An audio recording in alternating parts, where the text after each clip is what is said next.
So class 12 student, आज की इस वीडियो में हम फिनिश करने वाले अपना चैप्टर नंबर 1 का पार्ट नंबर 4 और इसके बाद हमारा चैप्टर भी पूरी तरीके से कंप्लीट हो जाएगा। तो आज का जो हमारा टॉपिक है वो है नव अंतर्राष्ट्रीय आर्थिक व्यवस्था, यानी कि न्यू इंटरनेशनल इकोनॉमिक ऑर्डर, जिसे नियो के नाम से भी जाना जाता है शॉर्ट फॉर्म में। आगे बढ़ने से पहले बच्चों आपसे एक बात भी कहनी है कि अगर आपको कोई वीडियो पसंद आती है तो आप प्लीज़ वीडियो को लाइक जरूर कीजिएगा और साथ ही आप कमेंट करके अपना फीडबैक भी शेयर कीजिएगा हमारे साथ, क्योंकि आप यकीन मानिए कि आपके लाइक कमेंट करने से एक जो हैप्पीनेस है वो हमें काफ़ी अच्छी लगती है और ये हमारे लिए एक मोटिवेशन के तरीके काम करती है ताकि हम इस प्लेटफॉर्म पर आप बच्चों के साथ कनेक्ट रहें और कंटेंट के ऊपर सबसे ज़्यादा ध्यान दें ताकि आपको इजी से इजी कंटेंट प्रोवाइड करा सके। I hope you understand what I am saying to you. तो चलिए फिर आज की इस वीडियो को हम शुरू करते हैं। My name is Shahrukh Saifi and welcome to our YouTube channel quick prep. तो बच्चों हमारा ये जो टॉपिक है वो एक सिंगल पार्ट है जिसका नाम है नव अंतर्राष्ट्रीय आर्थिक व्यवस्था। इंग्लिश में बात की जाए तो न्यू इंटरनेशनल इकोनॉमिक ऑर्डर। तो यहाँ पर 1 मार्क्स का जो क्वेश्चन है वो वहीं पे कंफर्म हो जाता है कि एग्जाम में नियो यानी कि NIEO इसकी फुल फॉर्म जरूर पूछ ली जाती है। अगर आपको हिंदी में याद हो तो आप हिंदी में याद रखिए, इंग्लिश में तो इंग्लिश में याद रखिए, लेकिन एग्जाम में लिखिए किसी एक ही लैंग्वेज में और ज़्यादा बेहतर रहेगा कि आप हिंदी में लिखिए क्योंकि आप हिंदी मीडियम से रिलेटेड है। इंग्लिश मीडियम वाले इंग्लिश में लिखेंगे लेकिन आपके लिए बेनिफिट आपकी लैंग्वेज में ही ज़्यादा करेगा। ठीक है, अब बात आती है कि आखिरकार ये जो नियो है वो है क्या। तो देखिए बच्चों, अभी इस वाले पार्ट से पहले मैं आपको थर्ड पार्ट कराया था जिसके अंदर मैंने आपको नॉन अलाइनमेंट मूवमेंट यानी कि गुट निरपेक्ष आंदोलन के बारे में बताया था। तो ये जो नियो है ना इसी से जुड़ा हुआ है। अगर आपने वो वाला पार्ट नहीं देखा तो मैं आपको यही सजेस्ट करूंगा कि आप वो देखिए फिर ये देखिए, तब आपको बहुत अच्छे से समझ आएगा। तो देखिए क्या है कि शीत युद्ध के दौरान गुट निरपेक्ष देशों की जो भूमिका थी यानी उनका जो रोल था ना केवल मध्यस्थता का नहीं था, क्योंकि गुट निरपेक्ष जो देश थे ना जैसे कि खासकर लैटिन अमेरिका, अफ्रीका और एशिया से रिलेटेड ही थे, ये वही देश थे जो कि नए नए आज़ाद हुए थे। भारत भी उनमें से था। आप जानते हैं कि 1947 में भारत को भी आज़ादी मिली थी 15 अगस्त को।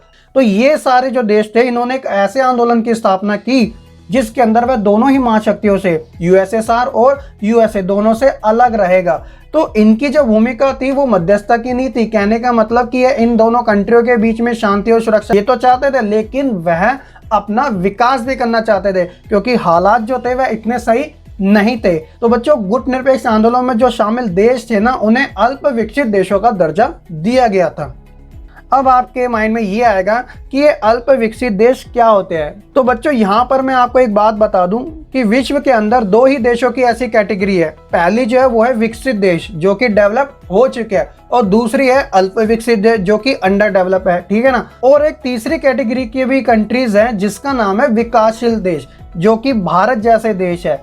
तो इन तीनों के बीच में जो डिफरेंट यही है कि विकसित देश तो वो है जो अपना विकास कर चुके हैं यानी कि जिनकी आर्थिक स्थिति जो है वो काफ़ी ज़्यादा अच्छी है, और विकासशील देश वो होते हैं जो कि डेवलपिंग कर रहे हैं, अपने आप को रिकवर कर रहे हैं और धीरे धीरे वह आगे बढ़ते जा रहे हैं। और अल्प विकसित जो है वो अंडर डेवलपमेंट है। और बचते हैं अल्प विकसित देश जिनके जो हालात है वो अभी इतने सही नहीं है, उनको अभी अपनी आर्थिक स्थिति पे ज़्यादा फोकस करने की ज़रूरत है। तो जब भारत आज़ाद हुआ था तो भारत भी जो था वह भी एक अल्प विकसित देश की कैटेगरी में ही था। तो भारत ने अपने आप को 70 सालों से रिकवर कर करके ऐसी स्थिति में ला दिया कि वह भी एक विकासशील देश की कैटेगरी में रख दिया गया।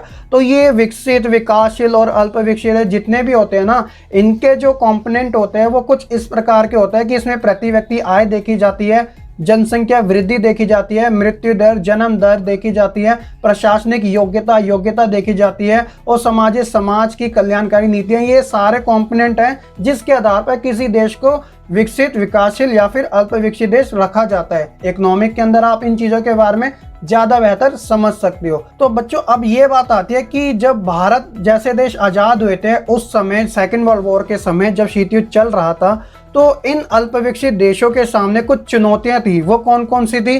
तो देखिए, पहली थी कि आर्थिक रूप से मजबूत होना, क्योंकि ऐसे देशों को सबसे ज़्यादा डर था। अभी तो वह आज़ाद हुए हैं अगर वे अपनी आर्थिक स्थिति को मजबूत नहीं कर पाए तो वे दोबारा से भी गुलाम बन सकते हैं। तो चुनौती के लिए पहला जो कारण था वो यही था। दूसरा था कि कल्याणकारी नीति को अपनाना। कल्याणकारी मीन्स एक तरीके से डेवलप, यानी कि विकासात्मक नीति को अपनाना ताकि वे अपने देश का विकास कर सके। और सबसे जो बड़ा रीजन है वो है गरीबी से छुटकारा पाना, ताकि जो प्रति व्यक्ति आय है वह सही हो सके और वह सब एक आर्थिक टिकाऊ विकास की नीति को अपना सके। और साथ ही ये जितने भी जो देश है वह विकसित जो देश थे, खासकर अमेरिका, फ्रांस, ब्रिटेन, ऐसी कंट्रियों के देश इन धनी देशों के ऊपर डिपेंड यानी कि निर्भर ना रह सके। तो इसलिए अल्प विकसित देशों के सामने कुछ चुनौतियां जो थी वो कुछ इस प्रकार की थी। देखिए बच्चों, थोड़ा बहुत चेंजेस देखने को मिलता है, वो ये है कि नई अंतर्राष्ट्रीय आर्थिक व्यवस्था की स्थापना होती है। यहाँ पर मैं आपको एक चीज बता दूं कि आप में से ऐसे बहुत बच्चे हैं जिन्होंने यूएनओ यानी कि यूनाइटेड नेशन ऑर्गेनाइजेशन, जिसे हिंदी में संयुक्त राष्ट्र संघ कहा जाता है, यहाँ पर आप इसका लोगो भी देख सकते हैं, कुछ इस प्रकार का है। तो ऐसे आप में से बहुत बच्चे जो यूएनओ के बारे में जानते भी होंगे, क्योंकि आपके आने वाले लेसन के अंदर ये वाला एक अलग ही सेपरेट टॉपिक है जिसमें मैं आपको पूरी जानकारी दूंगा। लेकिन मैं आपको इससे रिलेटेड एक चीज बता रहा हूँ कि 1972 में संयुक्त राष्ट्र संघ के व्यापार और विकास से संबंधित एक सम्मेलन हुआ था। उसका नाम था United nation conference on trade and development, जिसे शॉर्ट फॉर्म में यूएनसीटीएडी कहा जाता है। तो इसके अंदर इस जो सम्मेलन का टाइटल था वो ये था कि towards a new trade policy for development. तो बच्चों, इस रिपोर्ट में वैश्विक व्यापार प्रणाली में सुधार से रिलेटेड कुछ बातें की गई थी, वो कुछ इस प्रकार थी, अभी आपको आगे पता चलेगी। लेकिन उससे पहले यहाँ पर मैं आपको एक दो चीज और बता दूं कि ये जो यूएनसीटीएडी है ना, ये 1 मार्क में इसकी भी आपसे फुल फॉर्म पूछी जा सकती है। और ये सम्मेलन कब हुआ था ये भी आपसे पूछा जा सकता है। तो एक एक नंबर वाले जो क्वेश्चंस है ना वो इसी प्रकार आपसे पूछे जाते हैं, लेकिन आंसर वही बच्चा दे पाता है जिसे अच्छे तरीके से लेसन की अच्छी समझ है। ठीक है, तो यही टॉपिक तो यहीं से आपके एमसीक्यू बनते हैं। तो ये छोटी बातें आप जरूर याद रखिएगा। आइए जानते हैं कि इस रिपोर्ट में जो सुधार की बातें थी वो किस प्रकार की थी। देखिए बच्चों, ये जो रिपोर्ट थी तो इसमें कुछ इस प्रकार की बातें की गई थी कि अल्प विकसित देशों को अपने उन प्राकृतिक संसाधनों पर नियंत्रण प्राप्त होगा जिनका दोहन पश्चिम के विकसित देश करते थे। तो पहली तो ये बात थी, ठीक है ना। दूसरी, अल्प विकसित देशों की जो पहुंच होगी वह पश्चिमी देशों के बाजार तक होगी, यानी कि वह अपना जो माल है वहां पर बेच सकेंगे, यानी निर्यात कर सकेंगे, वह अपना सामान बेच सकेंगे। और इस तरह गरीब देशों के लिए ये जो व्यापार होगा वो काफी प्रॉफिटेबल होगा, यानी कि फायदेमंद होगा। पश्चिमी देशों से मंगाई जा रही जो टेक्नोलॉजी है यानी जो प्रौद्योगिकी है उसकी लागत भी क्या आएगी, कम होगी, यानी जो कॉस्ट, जो पैसा देना पड़ेगा वो थोड़ा कम देना पड़ेगा। और साथ ही सबसे बड़ी बात ये भी थी कि अल्प विकसित देशों की अंतर्राष्ट्रीय आर्थिक संस्थानों में भूमिका भी होगी, यानी वह भी पार्टिसिपेट कर सकेंगे अंतर्राष्ट्रीय आर्थिक मामलों से संबंधित। तो ये तो बातें थी इस रिपोर्ट में जो कही गई थी, जो कि पूरी तरीके से समर्थन करती थी उन देशों को जो हाल ही फिलहाल के अंदर आजाद हुए थे। और इन सभी देशों को खास तौर पर तीसरी दुनिया के देश भी कहा जाता था। तो आप इन सभी चीजों को माइंड में जरूर याद रखिएगा। लेकिन क्या था बच्चों की यूएनसीटीएडी यानी कि United nation conference on trade and development में ये जो बातें कही गई थी ना वो तो बिल्कुल ठीक थी, लेकिन जो पश्चिमी देश थे ना, खास तौर पे जो धनी देश थे, जो विकसित देश थे, उन्हें इस बात से काफी प्रॉब्लम थी। तो आइए जानते हैं इस वाले टॉपिक में, इसी से रिलेटेड है कि गुट निरपेक्षता की जो प्रकृति थी, जो उसका नेचर था, उसमें चेंजेस आ रहे थे। जैसे कि ये सारी जो रिपोर्ट के अंदर जो बातें कही गई थी, तो इस प्रकार गुट निरपेक्षता में जो शामिल जो देश थे ना उनकी प्रकृति में धीरे धीरे बदलाव आ रहे थे।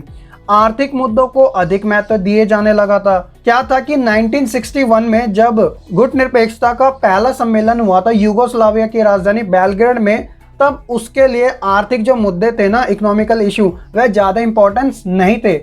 लेकिन 1970 के दशक तक आर्थिक जो मुद्दे थे वह प्रमुख हो गए, इंपॉर्टेंस हो गए, क्योंकि आप जानते हैं कि 1972 में यूएनसीटीएडी की रिपोर्ट आई थी, तो इसमें ये सारी बातें इन्हीं देशों से संबंधित कही गई थी। तो इसलिए इन देशों के लिए भी इकोनॉमिकल इश्यूज जो थे वो भी ज्यादा इंपॉर्टेंस हो गए। तो परिणाम क्या हुआ, गुट निरपेक्ष आंदोलन जो था वह आर्थिक दबाव का समूह बन गया। तो 1900 दशक के उत्तरार्ध तक अंतर्राष्ट्रीय आर्थिक व्यवस्था को बनाए रखने के जो प्रयास थे ना वह धीरे पड़ गए, यानी मंद पड़ गए। और इसके पीछे का कारण यही था कि जो विकसित देश थे ना उनके द्वारा विरोध किया जा रहा था। क्योंकि इन देशों को इतनी फैसिलिटी प्रोवाइड कराई जा रही थी तो वह इस बात से राजी नहीं थे, तो उन्होंने एक साथ होके इन अल्प विकसित देशों का विरोध किया। विकसित जो देश थे ना वह एक सुर में विरोध कर रहे थे, और जबकि गुटनिरपेक्ष देशों को इस विरोध के बीच में अपनी जो यूनिटी है, जो एकता है, उसे बनाए रखने के लिए जी तोड़ मेहनत भी करनी पड़ रही थी।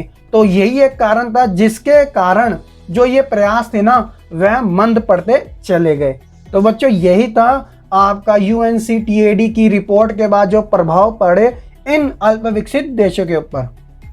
तो बच्चों इसी टॉपिक के साथ हमारा चैप्टर नंबर 1 शीत युद्ध का दौर होता है कंप्लीट। लेकिन यहाँ पर मैं आपको एक बात बता दूं, अभी भी हमारा एक टॉपिक रह गया है जिसका नाम है शीत युद्ध के दायरे यानी कि लिमिट्स ऑफ कोल्ड वॉर। तो ये जो हमारा टॉपिक है सिर्फ एक सिंगल टॉपिक है, इसे मैं क्वेश्चन आंसर सीरीज में कराऊंगा। तो बच्चों आप इस चैनल के साथ जरूर जुड़े रहिएगा, और अगर आपने अभी तक सब्सक्राइब नहीं किया तो आप कर लीजिएगा, क्योंकि एग्जाम टाइम जो है वो सारा का सारा टिप्स से रिलेटेड होगा, क्वेश्चन आंसर सीरीज से रिलेटेड होगा, आपको बहुत अच्छा लगेगा। और अभी तक आपने हमारा टेलीग्राम ग्रुप नहीं ज्वाइन किया तो बच्चों आप जरूर ज्वाइन कर लीजिएगा, क्योंकि MCQ टेस्ट में वहाँ पर लेता ही रहता हूँ। लेकिन एक खास बात यह है कि जो आपके PDF नोट्स है आपकी CBSE स्कूल से रिलेटेड जो इंक्वायरी है वहाँ पर भी मैं आपके लिए अपलोड करते रहता हूँ। तो डिस्क्रिप्शन में लिंक है, आप जरूर ज्वाइन कर लीजिएगा। तो चलिए बच्चों आज की इस वीडियो में इतना ही, मैं मिलूंगा फिर एक नई वीडियो के साथ। तब तक के लिए आप बच्चे खुश रहे, पढ़ते रहे और ऐसे ही आगे बढ़ते रहे।